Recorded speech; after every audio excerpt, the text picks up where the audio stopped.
안녕하세요. 에이브입니다. 반갑습니다. 오늘은 여러분과 함께 나눌 주제는요.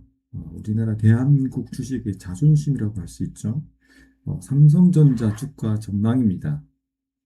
최근에 삼성전자 이렇게 소식을 들으시면요. 와, 이제 삼성전자 날아가겠다. 너무 잘하고 있다. 이렇게 생각 많이 하시죠. 네, 그 말이 맞습니다. 실적이 그야말로 역대급입니다. 사상 최대치라는 거죠. 올해 2026년도 삼성전자의 매출 전망액 얼마인지 아세요? 무려 376조 원 정도입니다. 영업이익은요, 무려 32조 원에서 35조 원까지 내다보고 있습니다. 여러분, 전 세계를 통틀어서도요, 그 1년에 80조 원 이상 버는 그런 회사가 잘 없어요. 정말 손가락에 뽑을 정도입니다. 어, 정말 이건 우리나라 기업이 아니라 전 세계적으로 봤을 때도 대단한 기업이라는 겁니다. 그런데요, 그런 속담 있잖아요. 해가 밝을수록 그림자도 짙다는. 과연 그러면 삼성전자는 앞으로 꼭질만 걷게 될까요? 지금 이 엄청난 그 성과에 가르신 우리가 반드시 알아야 될 위험 요소는 없을까요? 오늘 이 시간은요, 삼성전자의 외부 요인과 내부 요인, 그리고 강력한 성장 동력과 더불어서 뼈아픈 그런 불안 요소까지 아주 객관적으로 분석해 보려고 합니다. 그리고 향후 그 시나리오별로 주가 예측까지 제가 냉정하게 짚어 드릴 테니까요. 오늘의 이 영상 끝까지 집중해 주셨으면 좋겠습니다. 그럼 먼저 반도체 사업부부터 살펴보겠습니다. 삼성의 든든한 버팀목이 바로 그 범용 그 D램이죠. 무려 그 세계 시장 점유율이요 38%입니다. 당당히 1위를 달리고 있어요. 근데 여기서 그럼 이게 1위니까 안전하냐?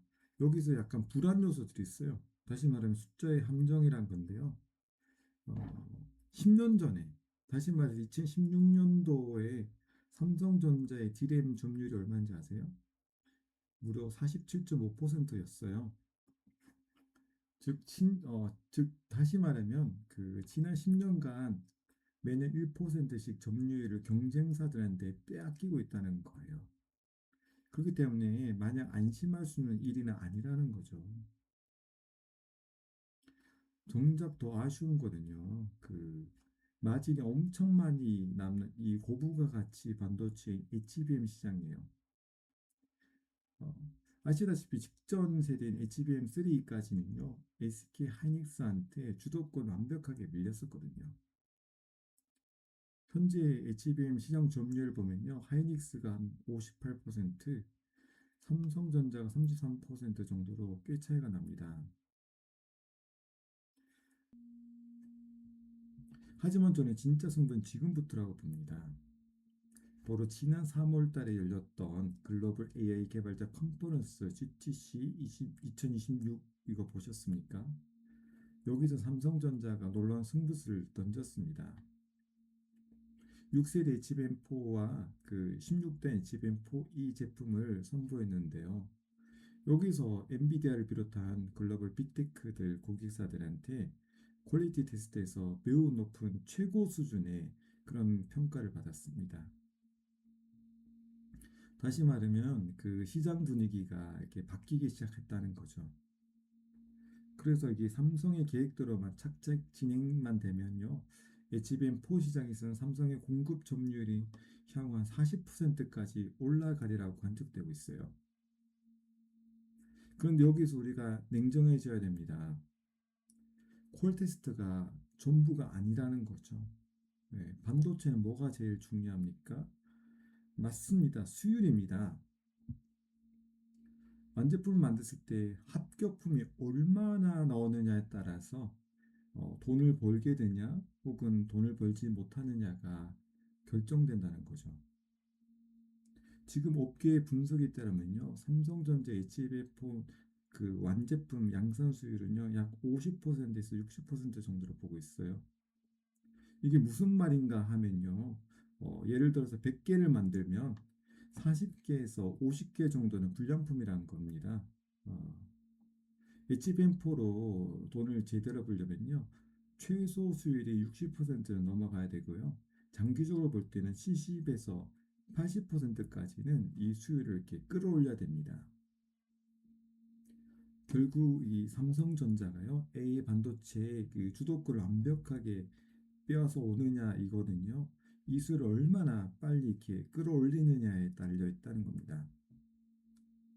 그나마 좀 다행인 것은 중국의 창신 메모리 같은 후발주자들이 지금 무섭게 추격해 오고는 있지만, 삼성전자 그 평택 P4 같은 세계 최대 규모의 그 생산 인프라를 지금 삼성이 갖추고 있기 때문에 정말 치킨 게임의 이런 버틸 수 있는 펀더멘탈 체력은 아직까지 매우 강하다는 겁니다.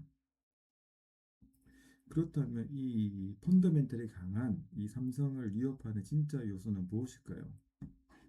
저는 오히려 외부적인 리스크가 크다고 봅니다. 현재 삼성전자를 올가매고 있는 대표적인 3대 족쇄가 있어요. 그건 바로 52시간제, 중대재해처벌법, 그리고 노란봉투법이에요. 예를 들어볼까요? 어, 미국의 빅테크 기업 같은 경우, 혹은 이제 대만의 TSMC 같은 경우에는요, 어, 24시간 불이 꺼지지 않습니다. 밤낮 없이 연구에 매진하고 있죠. 반면 우리 삼성전자 같은 경우는요, 주 52시간제 때문에요.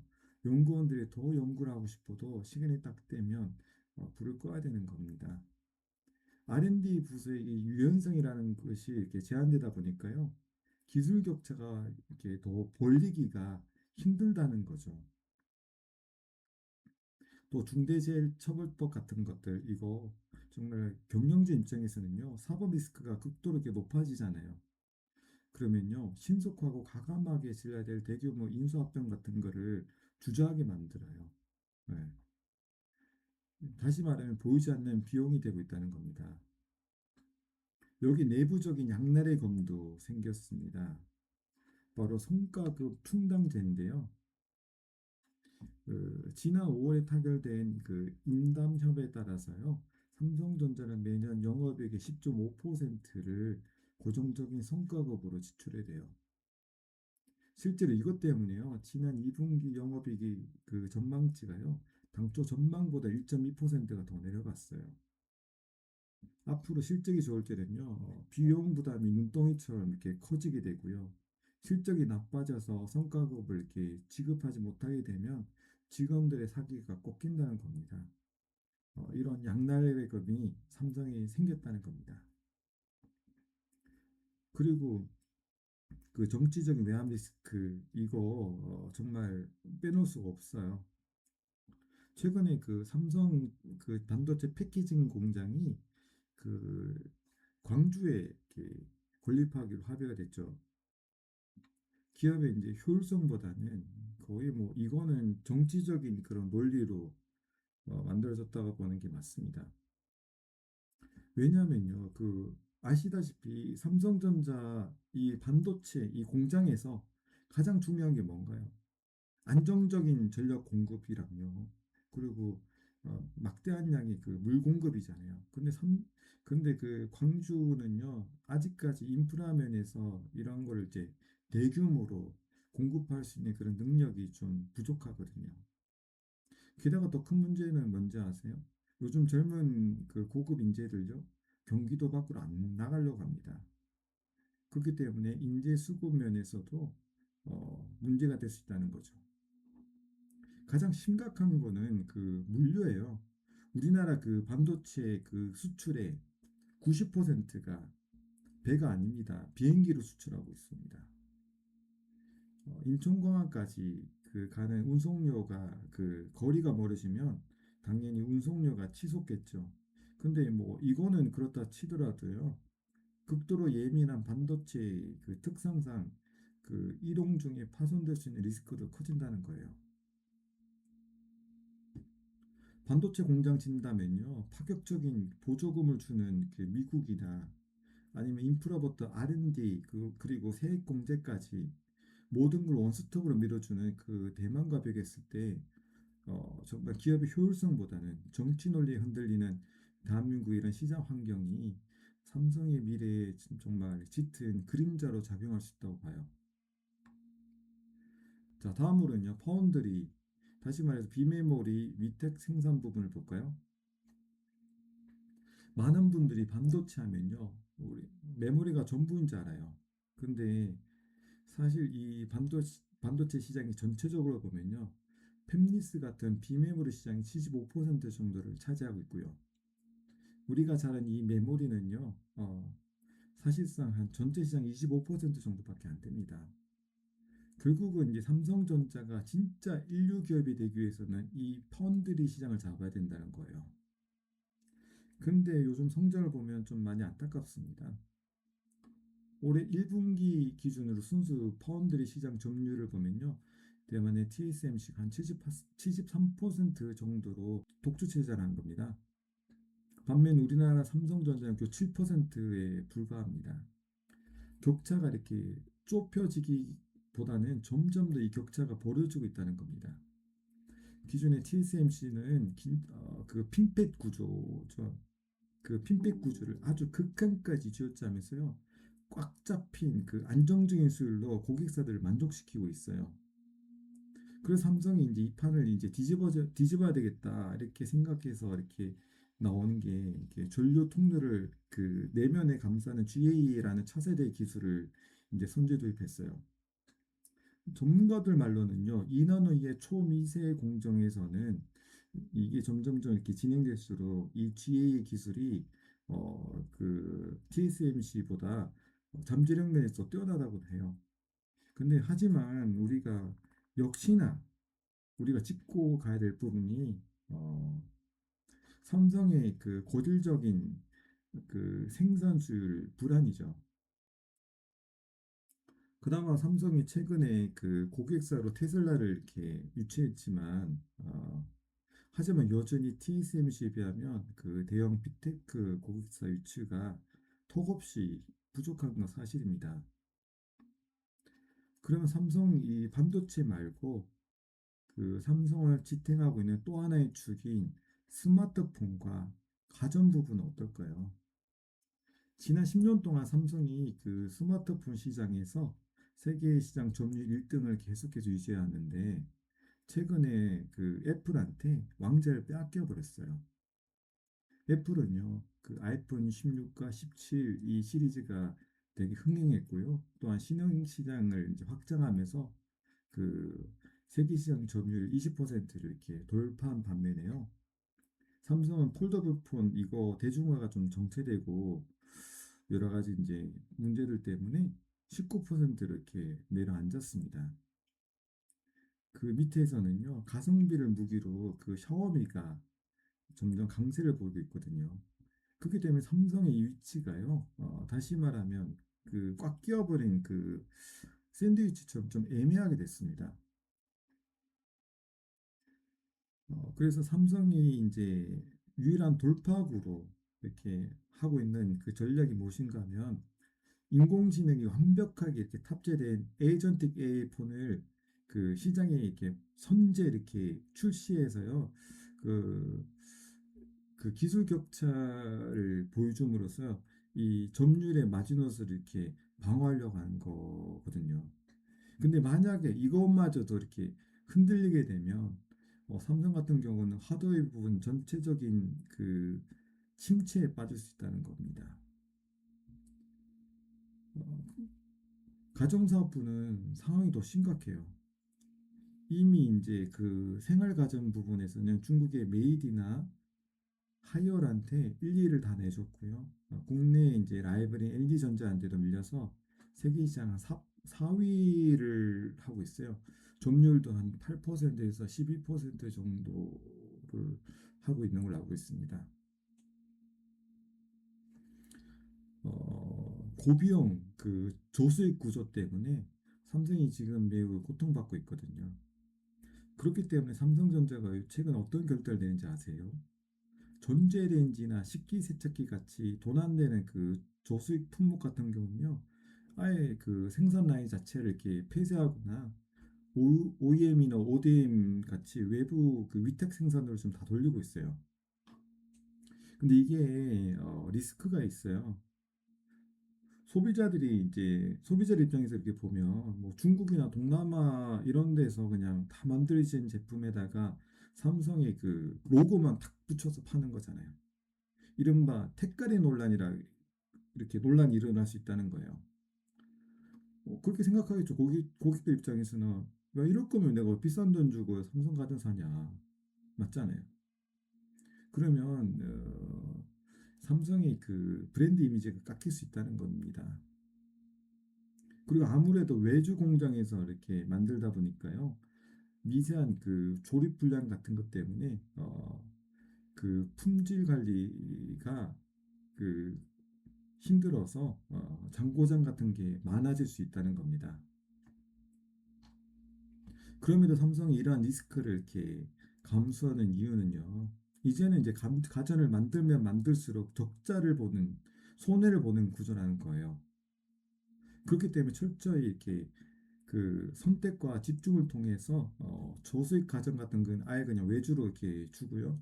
냉장고나 뭐 에어컨이나 세탁기처럼 프리미엄 가전에만 이렇게 본사 역량을 이렇게 집중해서요.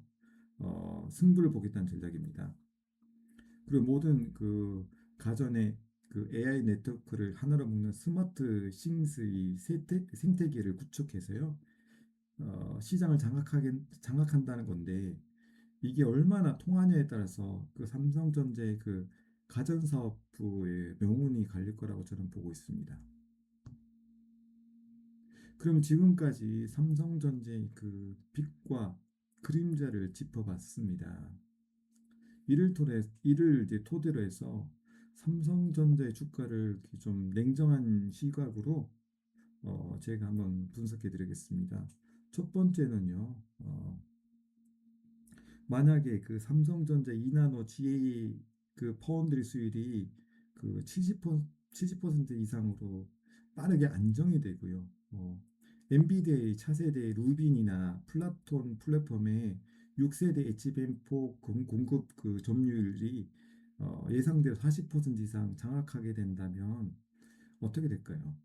뭐 가전이나 스마트폰 이런 부분에서 약간 좀 부진하더라도 워낙 이 반도체 사업부에서 마진이 높기 때문에 저는 전 고점을 이렇게 뚫어버리고 잘하면 40만 원 후반대까지도 올라갈 수 있다고 봅니다. 반면에 그 HBM4 시장에서도 결국 그 SK 하이닉스한테 주도권 싸움에서 밀리게 되고 또한 파운드리 공정 이 수요일도 개선을 잘 못해가지고 대형 빅테크 고객사 유치에 실패하게 된다면 거기다가 삼성전자 이 스마트폰 이 점유율마저도 반등을 못한다면요. 저는 이렇게 생각해요. 기업 가치 그 저평가 상태에 갇혀 버린다고 보거든요. 다시 말하면 밸류 트랩에 빠질 수 있다고 봅니다. 이 경우는 주가가 25만 원 선에서 한 30만 원 그 중후반 선 요 박스권에 갇힐 것 같아요. 네, 오랜 기간 저는 갇힐 수 있다고 봅니다. 제가 그냥 조언을 해드리면요. 저는 개인적으로는 항상 말씀드리다시피 그 미국의 그 블루칩 기업들을 선호합니다. 네, 리스크가 적고요. 주주 환원을 많이 하잖아요. 하지만 우리나라 이제 대한민국의 국민으로서 워낙 이제 대한민국 국민이 삼성전자에 애정과 관심이 많잖아요.